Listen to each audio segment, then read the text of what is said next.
Hi, this is Jim Cunningham. Today, we're going to talk about planning considerations for business owners. I have Christina, Lindsey, Orta, and Shannon Behan from Ascent Wealth Management.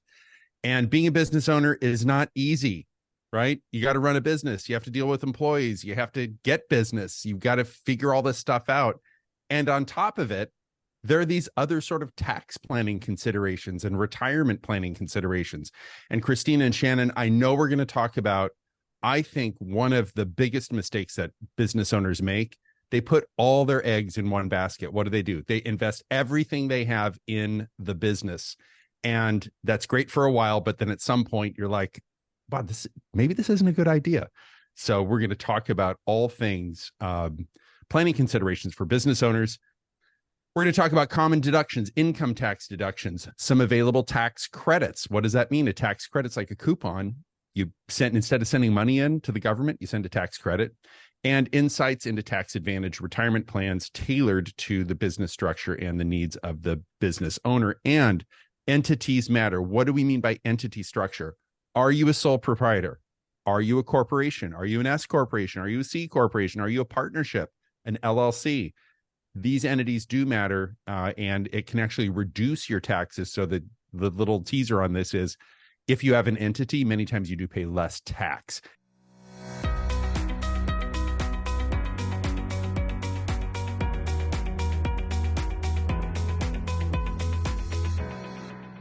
If you're watching this on YouTube, please subscribe to our YouTube channel. If you're watching this live, this will be posted later today on YouTube. And I really encourage you to go check out our YouTube page and hit subscribe. Then it pops up in your feed. I'm Jim Cunningham. I'm a partner at Cunningham Legal, over 25 years experience.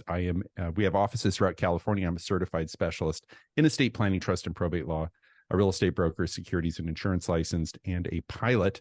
These are the attorneys in our firm. We are about all things wealth creation, intergenerational wealth transfer, wealth preservation for your loved ones. And this is our team of lawyers. And we have here today Christina, Lindsey, and Shannon Behan from Ascent Wealth Management. And you two are business owners yourself, right? You're part owners in Ascent, right? You're owners of Ascent. So this is really fantastic. So I'm an owner of a law firm. So this is stuff that the things we're going to talk about here today are things that I know I do in my own business. And I know that you do some of these things in yours as well. So Christina and Shannon, I'm going to give our disclaimer, then I'll turn it over to your disclaimer. I'm a lawyer. I'm talking. This is not legal advice. There's no attorney-client relationship by me saying you and you watching this video. So the bottom line is, don't watch this and go out and do a bunch of other stuff other than, reaching out to us, or if you're already represented by a lawyer, that individual to get legal advice. And would you like to talk about your disclosure, Christina and Shannon? Sure. Additionally, this is just our disclosure that we do have an RIA, registered investment advisory firm with the SEC, as well as a broker-dealer. Cambridge is our broker-dealer, and Cooper McManus is our RIA. And this is certainly not advice either. We also don't provide tax advice. So we're going to talk a lot about a tax strategy here, which is a part of what we do, but we're certainly not making any recommendation, as every recommendation would have to be personalized and on an individual basis. Well, take it away. All right, I'll go ahead and start. And to add to that, both Shannon and I, as well as all of our partners in the firm, we're all certified financial planners. We're all fiduciaries. So we do have to always look at each client situation, act in their best interest at all times. One of the things that we do is very comprehensively looking at business owners' tax returns, their income sources, and their corporate structure. So starting with their corporate structure, we've had several clients that, maybe it made sense to switch to the C Corp when corporate taxes were reduced a few years ago, depending on their income levels and, certain types of pass-through deductions. But we've also had several clients switch from LLCs that might have been taxed as a sole proprietor or filing as a Schedule C and start to recommend an S Corp. So we really want to understand, you may be an LLC, you may be a partnership, but how is that taxed? Is it taxed as a sole proprietor, as an S Corp, as a C Corp? And really looking under the hood at what is your state tax exposure? What is your individual tax exposure? And does it make sense to shift your corporate structure around? And this typically is done in coordination with your CPA. So that's one of the things we want to start with. Yeah, and I'll say if you're watching this and you go, I have no idea what Christina just said. I don't know. I think we have an LLC. What it's taxed as an LLC or a partnership or a corporation, or I don't. This is all very confusing to me. That's okay, because all you need to know is it's important to look at and assemble your A team, and that's what we talk about. That three-legged stool: the CPA, financial advisor, and attorney. All those advisors come together and help you figure this out. So this is not something that you have to do on your own. This is where you assemble that team, and your team helps you out. And I will tell you, if your CPA and financial advisor and lawyer aren't nudging you on this, I think that's a problem. I think your advisors need to be proactive, because you're running a business. If you're a business owner, you're out there making sure you get sales and revenue coming in and paying your people. And you do need these advisors. And I'm really glad you mentioned that, Christina, the certified financial planner. Very, very important. So what's happened is, with the demise of the 1040, so the 1040 is the individual tax return, a lot of CPAs are not really preparing 1040s anymore. CPAs used to be the financial planners. That has moved to the Christina and Shannon. That's moved to you, the two of you, frankly. This planning strategy, rather than just kind of picking stocks or whatever it is, this planning has really moved to the certified financial planner. And really, I've seen that rise certainly in the last 10 years, but 20. So, all right, let's talk about the pass-through entity tax. So one thing we're going to talk about here is that, and I will stop talking and let you start talking at some point. The SALT, the state and local income tax, that is capped in the 2017 Tax Act. You used to be able to deduct your California state income tax up to 13.3%.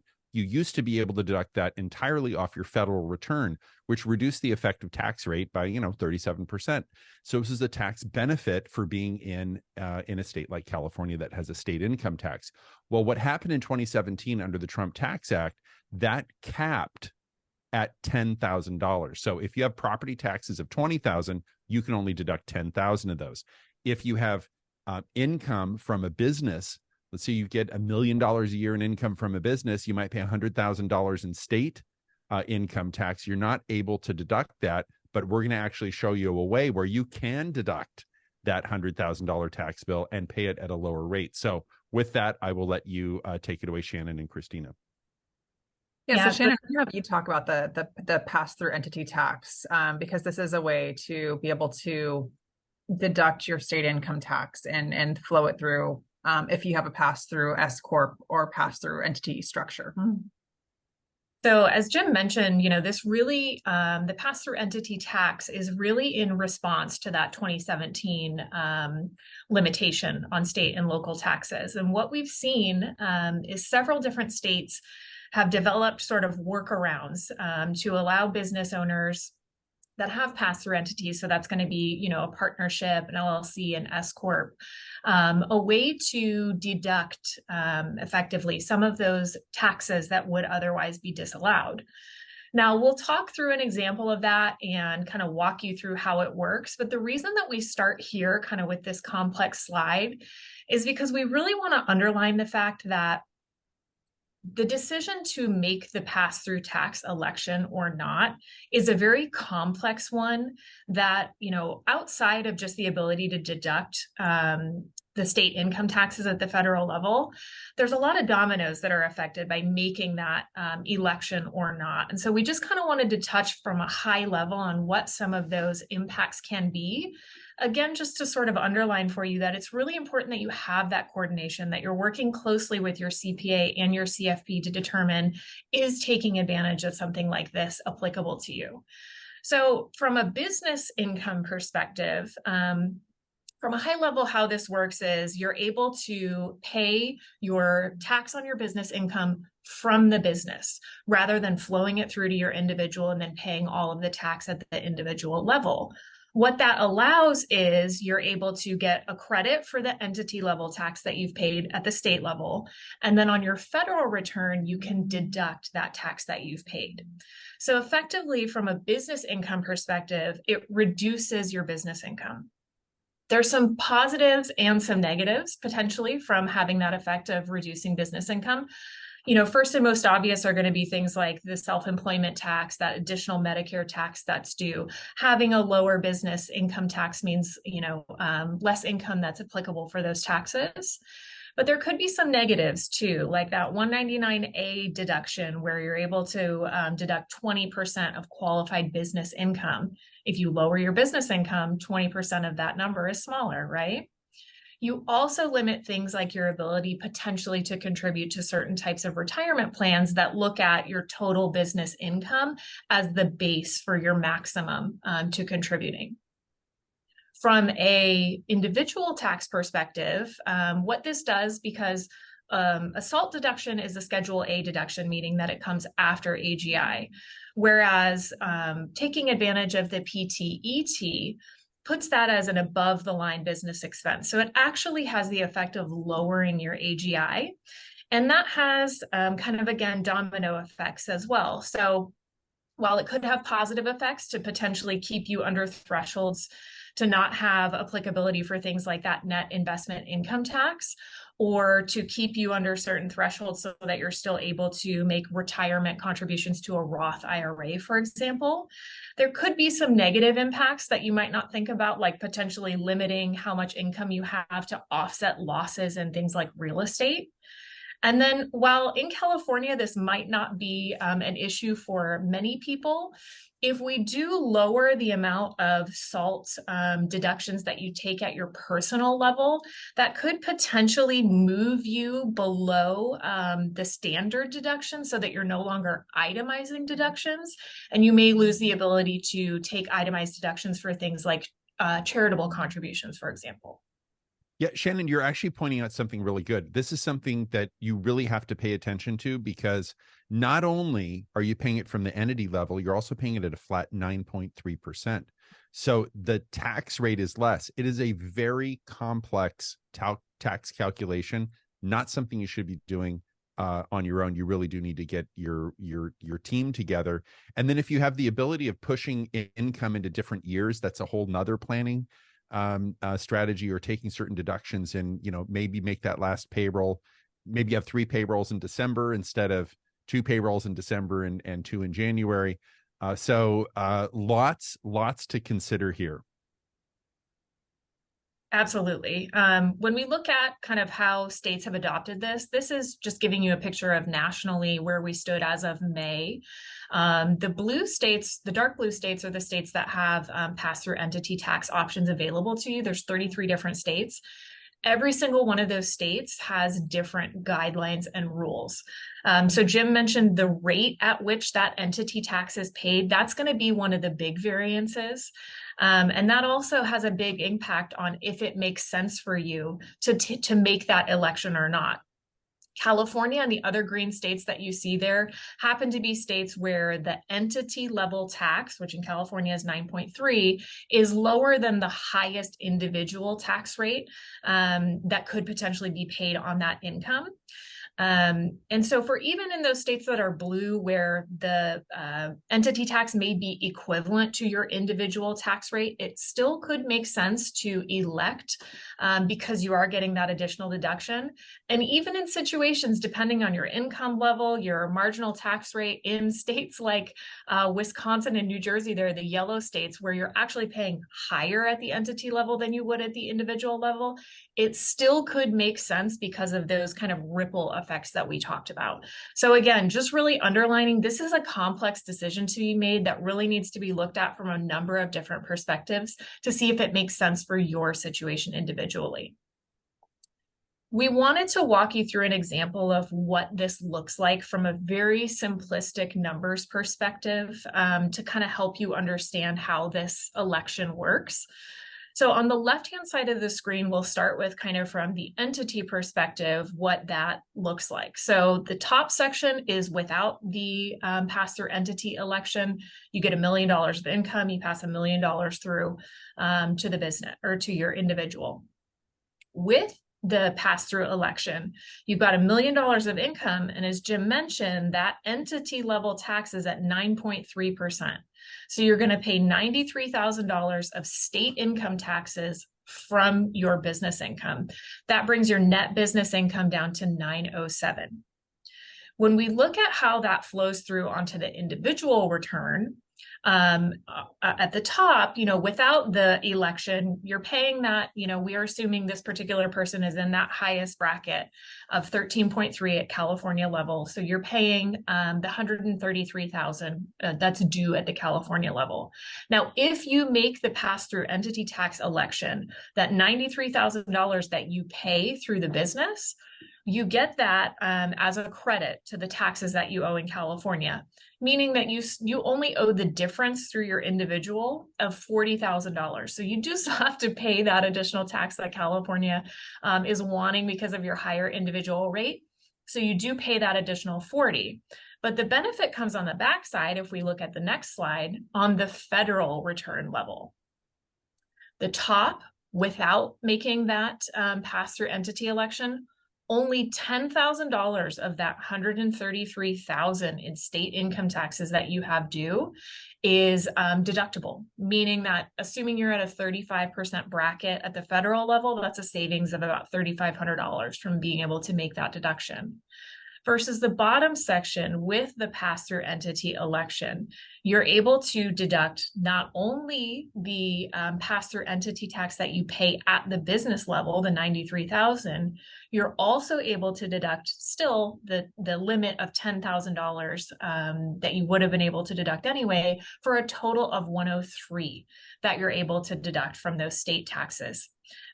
Which, again, benefit of $36,000. So you can really leverage that election to get a much bigger deduction in tax savings. Yeah, I mean, overall, you're saving over $30,000 in income tax. I mean, that's a couple nice vacations, or save for retirement, or just less money going to the government. That's kind of cool. Speaking of saving for retirement, what are all these things we're looking at here? So these are the different types of plans that really are most commonly used with business owners. So one of them probably, I would say, not overutilized, it might be a simplification of SEP IRAs. And SEP IRAs certainly have a purpose. But a lot of Schedule C sole proprietors, their default, or I would say, the majority of CPA recommendations to reduce income taxes is to contribute to a SEP IRA. There are some nuances that come with that. Certainly, if you have employees, you're going to have an obligation to contribute on behalf of employees in some of these plans. So it's critical to understand the corporate structure, what type of entity it is, and how many employees. Are they full-time? Are they independent contractors? What's the hours? What's their wages? What's their age? All of these things play a role. But starting with the SEP IRA, your typical sole proprietor, file a Schedule C. SEP IRA is probably the default go-to. I would say it should probably be also looked at doing a 401k, which we're going to talk about as well. Before doing an individual, meaning solo, it's just if you're a sole proprietor, doing a solo 401k, even if it's just husband and wife, might make more sense than a SEP IRA. But a SEP IRA is a way to reduce your taxable income. A simple IRA has less reporting requirements than a 401k, works really well for small businesses that have maybe even some employees where they're obligated to contribute and match for employees up to 3%. So if an employee does 2% of their compensation or defers, 5%, the employer obligation is 3%. So it's limited at a 3% match. 401ks are probably most common, especially with larger employee and larger businesses. And then you have different types of 401ks. You have some that have testing rules, some that have safe harbor contributions. So there's also nuances there. Profit sharing, it could be simply just a solo profit sharing plan. It could be a 401k with profit sharing. Could be a form of a defined benefit plan or cash balance pension plan. And then there's ways to not have to include employees where you're looking at maybe an insurance policy, a life insurance policy to save for retirement. So these are all different types of common plans. We'll talk about a few nuances here in greater detail. Christina, as you're going over this, I'm looking at this, and I've had one or more of these throughout the years. Mm-hmm. How do you pick the right one? Like what process should somebody go through if they say, I understand what you said, Christina, kind of, but how do I pick the right one for me? What's the process? The process is really, it kind of goes back to that A team. We talk about this all the time, where you have to have your certified financial planner, your CPA, and your estate planning attorney working in tandem. But I'd say that this decision is really mostly going to lie with the certified financial planner and the CPA, those two parts of the stool, because it might make sense to change your corporate structure. Maybe you've been a sole proprietor all these years and doing a SEP IRA is all you know, but doing a 401k could save you more taxes. So it just, this is really going to be something that requires coordination. And the other thing, as a business owner, I would say, okay, which one, this benefits me, which one should I pick? The next question is, of course, how much is it going to cost me? Not Sure. fees, but like, what's the overall cost to the business? And where I'm going with this is, not some of these have mandatory where the employer cannot opt out of giving something to the employee. Some of these, if the employee doesn't contribute, the employer doesn't have to contribute. And I will tell you, in many businesses, I am shocked that people who have some of these plans where employees can contribute and have a mandatory employer match, right? Many people don't contribute to the retirement plan, which to me is just foolish, because if you can contribute 4% and you might have a 4% employer match, they're getting 100% return on their money. And people don't do it. So it's right. To me, I don't understand it, but anyway, talk about the SEP IRA. So true. So the SEP IRA, again, it's a very easy type of account. It's an IRA. If you have employees, it can be complicated, and you can be subject to rules that you're obligated to contribute on behalf of employees. So I would say most often, if you have employees that are non-family members, you're typically going to be obligated to contribute on behalf of those employees. So this works well for the sole proprietor some of the time, where you're able to contribute up to 25% of your earnings, up to a maximum. In 2023, last year it was $61,000. This year it's $66,000. So that's the amount that you're able to put away into a retirement account and reduce your taxable income. The key thing is, though, let's just, for simple math purposes, say that you have $100,000 on your Schedule C after all of your deductions. Then you want to make a contribution to your SEP IRA. You're going to be limited to 25% of your net adjusted incomes. And then that counts as a deduction to your taxable income as well. So you're really not going to get close to that maximum of $66,000. So you might be limited at a contribution of, say, $20,000. If you have $100,000 on your Schedule C, we'd have to fine tune the exact numbers. But 25% after all the deductions, you might be limited to 20,000. Whereas if, let's just say that Jim, I'm going to pick on you for being over 50. You're able to contribute. I'm not over 50.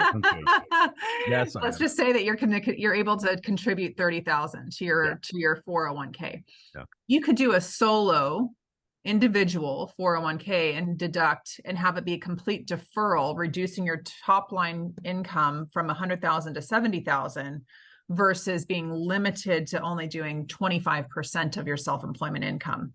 So a SEP IRA, not a bad solution. I'd say an overutilized solution, when sometimes a 401k might make more sense. A simple IRA is that other type of plan, works great for small businesses that don't want to pay. You don't have to have a third-party administrator or a record keeper. You simply have a custodian. You still have to keep records as the employer, but you don't have to pay all these other administrative costs. You don't have all these obligations as an employer. It's a very cost-effective plan to operate, has lower limits for funding than a 401k. So as you can see here, you're only able to defer up to $15,500, whereas in a 401k, that's $22,500 or $30,000 if you're over 50 or over. So you're limited a little bit on the contributions. but there's no administrative cost. The employer does have to match up to 3% of compensation on behalf of employees that are eligible. So small businesses, great, simple plan. Let me ask you just on a kind of a high level question. As a business owner, to me, it makes there's a business use case for offering a retirement plan as an employee retention tool. When you look at the cost of losing an employee, for those of you who do not have a retirement plan in place for your employees, I would really urge you to consider it, because it is one of those retention strategies. And if you have a retirement plan in place, it may not be the best option for you. And that's why it really makes sense to reach out to Christina or Shannon and say, hey, can you am I doing the right thing here? Am I on the right track? Because I can tell you, I've seen some real disaster cases. And this is something where people I will say business owners, I've never seen a business owner who understands enough about this, if that makes sense, right? No. So this is always something where you might be having a suboptimal plan, and it really does make sense to, as you say, kind of look under the hood and see what's going on. All right. Profit sharing 401k, solo 401k. And Jim, you brought up some good points. A lot of business owners don't know enough about this stuff. They're head down. They're focused on doing what they do well as a business owner. And they get stuck in the business sometimes versus working on the business. And these are things that aren't second nature to it. It may not be even in the realm of what your business expertise is. So that's really why leveraging those experts is critical. Profit sharing plans and 401k plans, these continue to increase each and every year to cover inflation. As we know, we've been in a high inflationary environment. So the salary deferrals that are eligible for 2023 is $22,500. That's what you're able to defer out of your total compensation. However, you can also make after-tax contributions up to the 415 limit of $66,000. And then an additional $7,500 if over age 50. So this could be done on a Roth 401k if your employer offers a Roth, which is after tax, which we'll talk about, or pre-tax. But profit sharing can be done in combination. So potentially there are some sole proprietors or self-employed individuals that might be able to do a deferral of $30,000 if they're over 50, plus an additional profit sharing up to the maximum limit. Right, which is that 66,000 plus 7,500 if over 50. And that's important to understand. That's a limit for a taxpayer. Okay, so there's some caps for this particular program. We did have another question. What is a CBPP? That's a cash balance pension. We're going to talk about that. We'll talk about that. Yeah, exactly. So traditional versus Roth, there's traditional IRAs, there's traditional 401ks, there's Roth IRAs. A general rule of thumb is an IRA is going to have a lower limit. It's going to have a lower annual limit. Roth IRAs are subject to income limitations for deductibility, whereas a traditional 401k is not subject to income limitations for deductibility. For a Roth 401k, a Roth 401k is also not subject to income limitations, where a Roth IRA is. So the contributions are deductible on a traditional.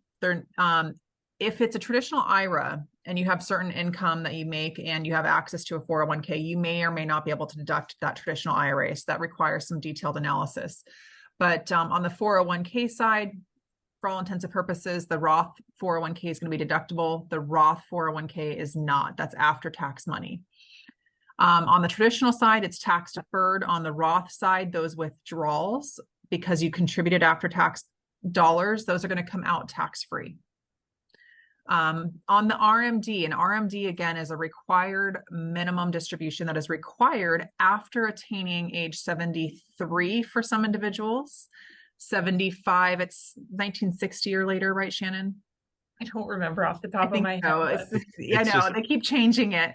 But some people, I think if you're born 1960 or later comes to mind, then you're going to be subject to required distributions every year at the age of 75. And it's what used to be 70.5. It's all that money in it that grew in your 401ks or your IRAs that were traditional pre-tax. You took the deduction at the time of income earnings, and that money's taxable as ordinary income as it comes out. And the IRS requires you to start draining those funds and paying taxes at those ages. A Roth does not have that annual requirement. Both of these, in every circumstance, 401k or IRA, it's going to have early penalty withdrawals if taken out before age 59 and a half. There are some exceptions on 401k, 403bs, 457s. If you're retired at 55, you might be able to take withdrawals without penalty. So Christina and Shannon, as you're talking, I'm thinking about all the clients who have employed their children in their business, right? Teenagers, college. And that's actually, we've covered that in other webinars. It's a great way to fund your kids' college because they pay the income tax on it. They get some other tax breaks. The other thing too is if you're making gifts to your children, one way to really leverage the gift is if your children are out there working, maybe 25 years old, and they're not contributing to a Roth, you can make that gift to the child in their Roth because they have earned income. Both of these require earned income. So if this is not earned income, you can't put money into a traditional IRA or a Roth IRA. But it's just something to think about. And these are these little habits that over time, it may not seem like much to put $6,000 in 1 year into a Roth for a child, but you do that for 10 years. Now you're talking a lot of money that's growing in a tax-free zone, income tax-free zone, and that can be very powerful over time. Right. And this is probably an oversimplified chart, but it probably helps to kind of answer those questions of do a Roth or not to do a Roth.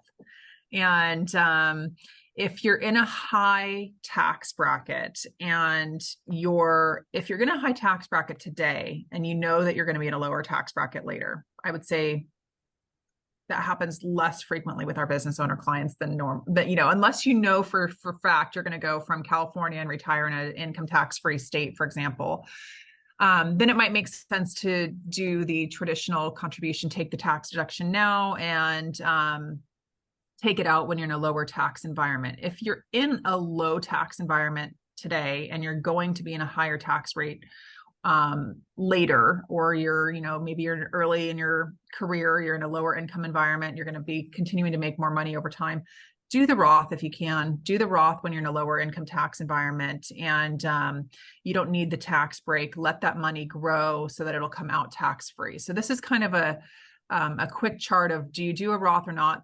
If you're in a high tax bracket and you're always going to be in a high tax bracket, there is no wrong answer to do either. It's just, oftentimes if you're in a high tax bracket, the best way to get even with the IRS is to take that deduction immediately.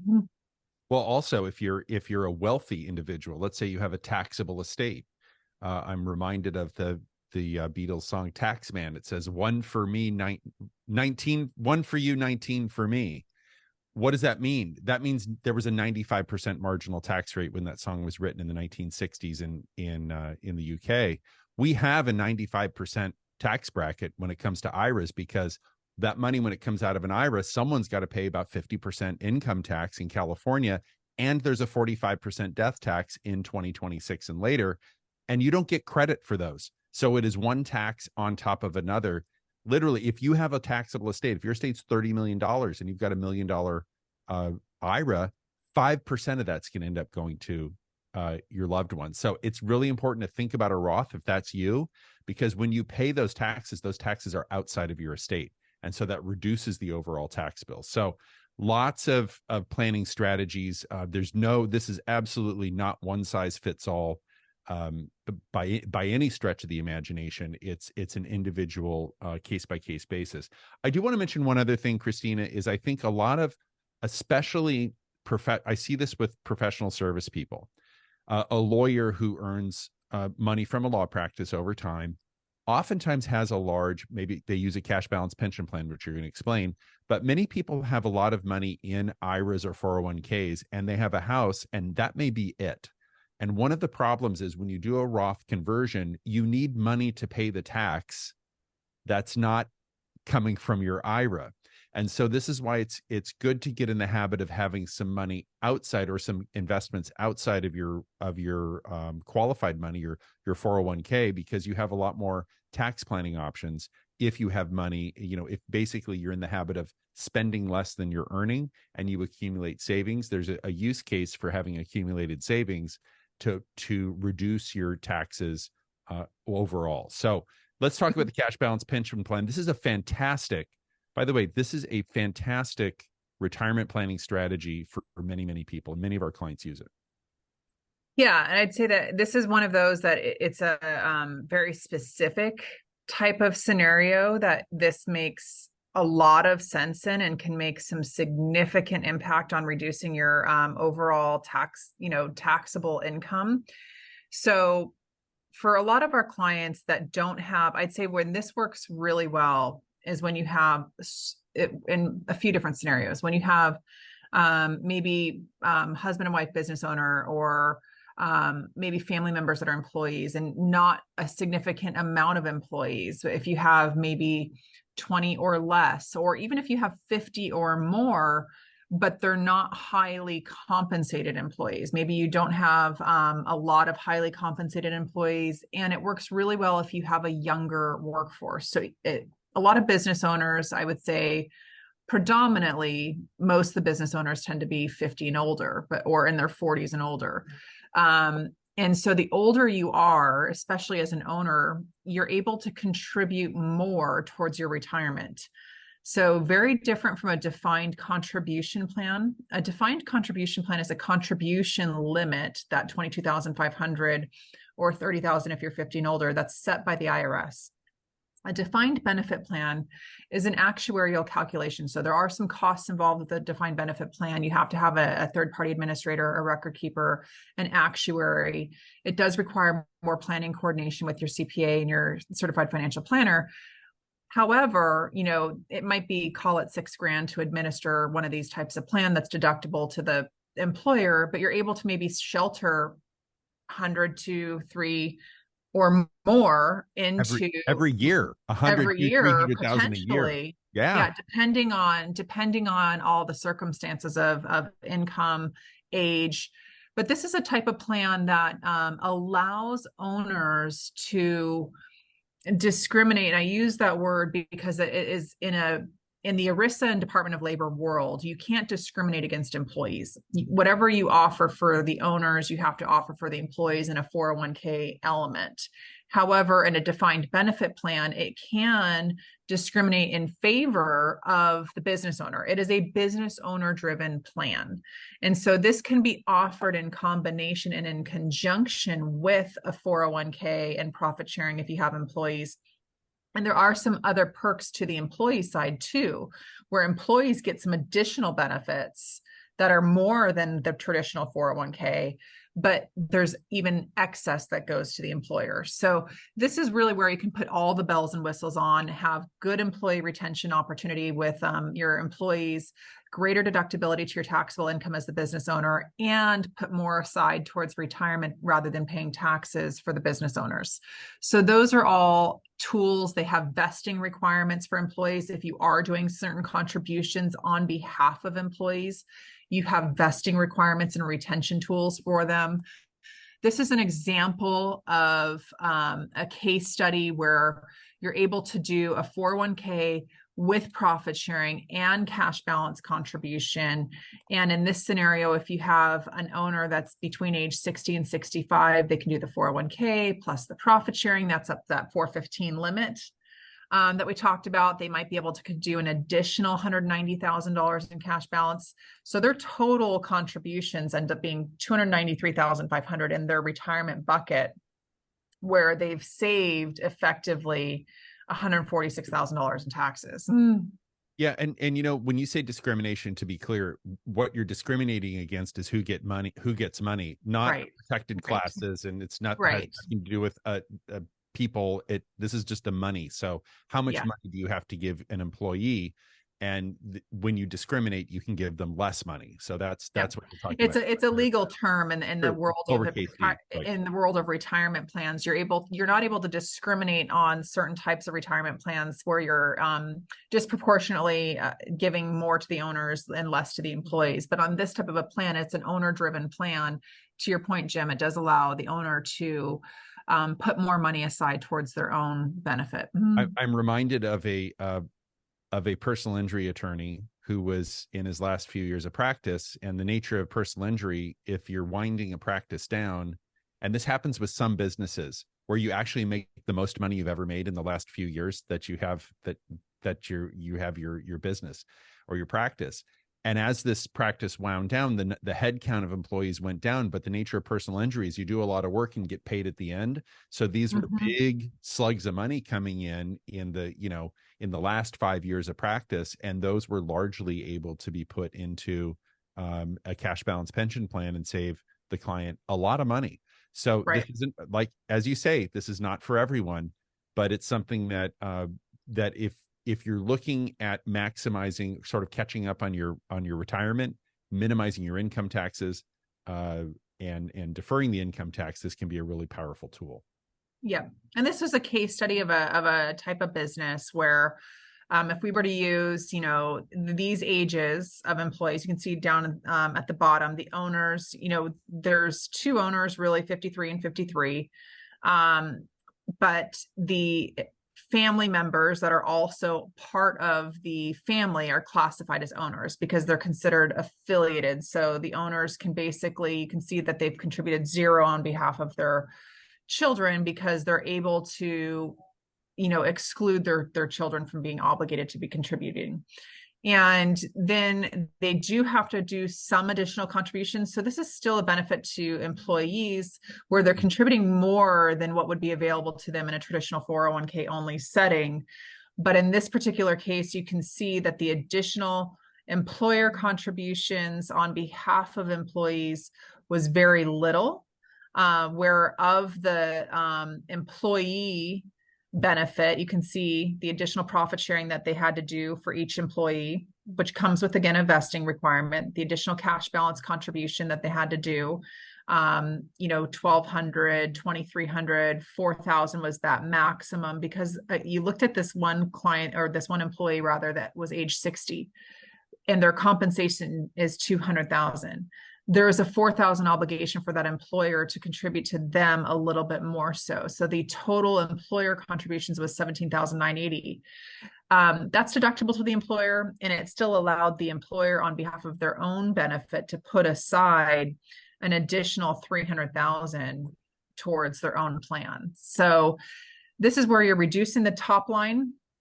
You can either pay the taxes or you can pay yourself and your employees. And so this is where we can put those bells and whistles on where you're going to hit every limit with every other type of plan where we're able to really put a lot of capital into a defined benefit plan. Yeah. And I've seen a pattern emerge on these is when it works, oftentimes the employer ends up paying less tax is the bottom line because this is a tax deferral strategy. When it doesn't work, and you do something else. So, but this is a tool and it can be helpful in some situations or not, but you really need the analysis that Christina and Shannon, that you do for your clients.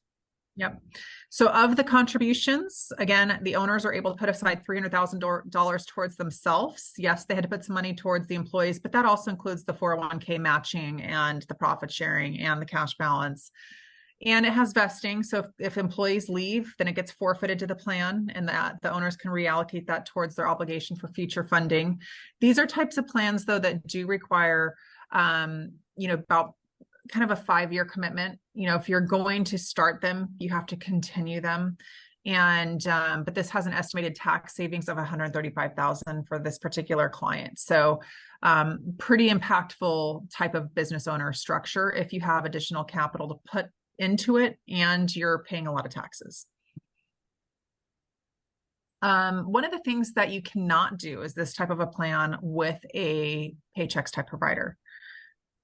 So if you have a Paychex or an ADP or just a typical payroll provider that's handling your 401k, then you're not able to do all of these extra bells and whistles. You're going to start to have to look at that next level. So that's really where getting involved with a certified financial planner, having us help engage a third-party administrator, an actuary that can run the numbers, because it's a specific calculation that is defined as a benefit that would accumulate upon a pension date of retirement, such as age 65. So the older you are, the closer you are to age 65, the more juice you can put into these types of plans. So it requires a different analysis that payroll providers don't do. Yeah, just to be clear, they don't offer this. ADP and Paychex doesn't offer it. You can continue to use Paychex and ADP. Correct. But you would use them. But this is not really something you're going to get from those big. I think it's just a business line that they choose not to serve because, frankly, it's pretty complicated. And I think it's really hard to scale this in a meaningful way. And so Right. they don't see the business use case for it. And this is typically done by the certified financial planner. So year-end tax planning discussion. We're right now, as we record this, we're in October and we're in the fourth quarter of the year, and we are up against the pass-through entity tax deadline in California, right, of October 15th. So maybe walk through some of the planning ideas at the end of the year, Christina and Shannon. Yeah, so this is definitely a busy time for us, especially this year when, you get a little rain in California, you get declared a state of emergency that everyone gets to extend their taxes for free. So everyone this year has put money into money market accounts since they're actually paying something and filed an extension. So CPAs are very typically they're used to dealing with business owners on extension. I'd say most business owners do file extensions overwhelmingly. But in particular this year, October 16th being the deadline here in California where we are. But in general, most business owners file October 15th or September 15th if it's an entity. So September 15th and October 15th, 16th this year, huge deadlines. And most CPAs will take off a week or two after that deadline. And so when we're really looking at things, we've got kind of November 1st to December 15th to do all planning. And if we wait till December 15th, it might limit our options of what type of really comprehensive plan might be needed. We might have to have plan documents drafted. We might have to have a 401k company or an actuary get involved. And so we have a very narrow window of pretty much just, November 1st to December 1st to work with all of our existing business owner clients, as well as potential business owner clients that need a plan. So the biggest thing that needs to be done is get an appointment, establish a plan. Let's review corporate structure. I had a couple clients last year that were Schedule C filers. They might have been an LLC that they're like, oh, we're an entity. Well, they were entities filing a Schedule C as a sole proprietor. So we changed their structure to an S Corp and backdated it to January 1st, which can be done. Lawfully, I stress, lawfully backdated. It can be done lawfully. It can be done, and you can make an election. It's basically saying, I want to elect, rather than being taxed as a sole proprietor for this year, I want to elect backdating this to January 1st, which is going to then change the entire taxation of that individual. So in some cases, it makes significant dollars and cents for the client to do so.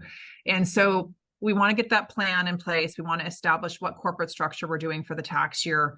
And some clients, especially if they're an S Corp, they may not pay themselves a W-2. They might take a draw throughout the year. Rather than taking that as a K-1, it might be beneficial to pay some payroll taxes and take a W-2, because that W-2 impacts what you can do from a SEP IRA contribution, as well as what you can do from a 401k deferral, as well as it might dictate what your cash balance or defined benefit contribution can be.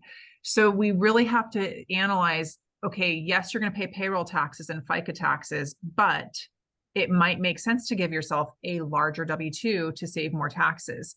So establishing what the W-2 compensation will be, funding those deferrals. If you're going to do a 401k, that deferral has to be complete by December 31st. That is a hard deadline. A lot of business owners, the deadline to fund your profit sharing, your safe harbor contribution, a SEP IRA contribution, if you're doing a defined benefit contribution, a lot of those are either a September 15th or October 15th of the following year. So if we decide, yes, let's do a 401k with profit sharing, with a defined benefit cash balance pension plan, we might have until September 15th of next year to fund all these things, except for the deferral. So that $22,500 or $30,000 deferral has to be done by December 31st. And everything has to be set up by December 31st. And that's just it. You can't just decide to do this on December 31st. So as Shannon will tell you, we've been in certain situations where we've got that phone call, like, I'm ready to fund. Well, we didn't get anything from you. We have to set up the account. There's no account vehicle to fund it. So these things take time. And we're kind of in that, final stretch of the year where you have to have a plan. And the key thing is coordination. It's going to take time to get a appointment with your CPA if it's going to require going over the plan with them, running the numbers, really understanding what's in your best interest. So we always go back to this. You have to have an A team. Yeah. If you don't have an A team, you're going to miss something.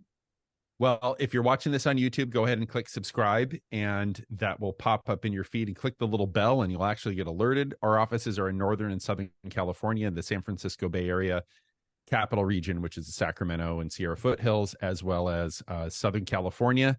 Ascent Wealth Management, they can reach you at 805-312-7200 is the main number. And we've got a whole bunch of other numbers here, but myascentwealth.com or cunninghamlegal.com. And there will be links in the notes here in YouTube. Next week, we have maximizing tax savings with charitable giving, which I'm going to change to charitable planning, because this is a very powerful strategy. This is going to be really mind-blowing. And I would really encourage you to register for this right away. And this is just a great opportunity to oftentimes spread out income if you have a big liquidity event, if you get a big lump of money in at one time, or a way to sell property as an alternative to a 1031 exchange, right? A lot of different planning strategies, but that is on November 2nd, 2023. And again, and Jim, yes. I was definitely subscribed to the YouTube channel. I won't take that from you, but I know that on the charitable planning side, that's one of the things where I know you're doing this webinar, and we won't be on that with you, but Shannon and I and Alyssa, our other partner, we all have our accredited estate planning credentials done. And Shannon and I are just in the process of getting the actual paperwork done to get the designation. We'll get there. We'll get there. We did all the work, but we took a specific focus, Shannon and I did, on charitable planning. And so not only do we have a focus in estate planning, but charitable planning structures. And to your point, it's not just charitable giving. You're going to either give to taxes, or you can give to potentially your family and charities instead. So charitable planning is one of the things that we have a strong focus on as well. All right. So if you're watching this on YouTube, we're magically going to roll to another video, but we do have some questions that we're going to go over with the people. So the people who are watching right now have watched this, but if you're watching on YouTube, just go ahead and keep watching, and magically another video will appear.